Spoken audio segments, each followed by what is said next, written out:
You've been home for a couple of years now, buddy, but you're still fighting the war.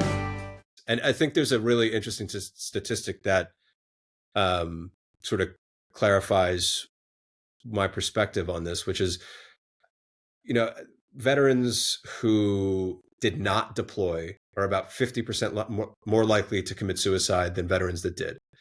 And so there's this thing that happens where, and I'm no psychologist, I don't pretend to have any kind of medical or intellectual insight. All I can talk about is sort of my own experience and work through that. But that sort of feeling of shortfall for me was difficult, and because these were some of my best friends, the guys, special forces officers, guys that went to Ranger Regiment, guys that had done, a couple more deployments and, been shot at more times than they could count.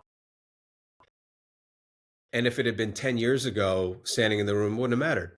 But now that we'd had these experiences and these different experiences, I think it became, and this has nothing to do with them, but it became difficult for me to sit there and speak. I didn't feel like I had a voice to give to any of these conversations when we were talking about our service.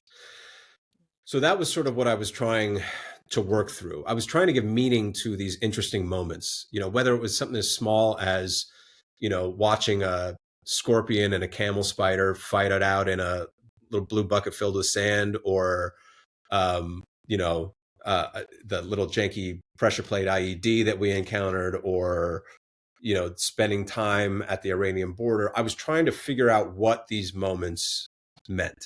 And it took me a lot of writing, a lot of bad writing, and a lot of stories that went nowhere to figure out how to begin to reconcile the meaning of my service.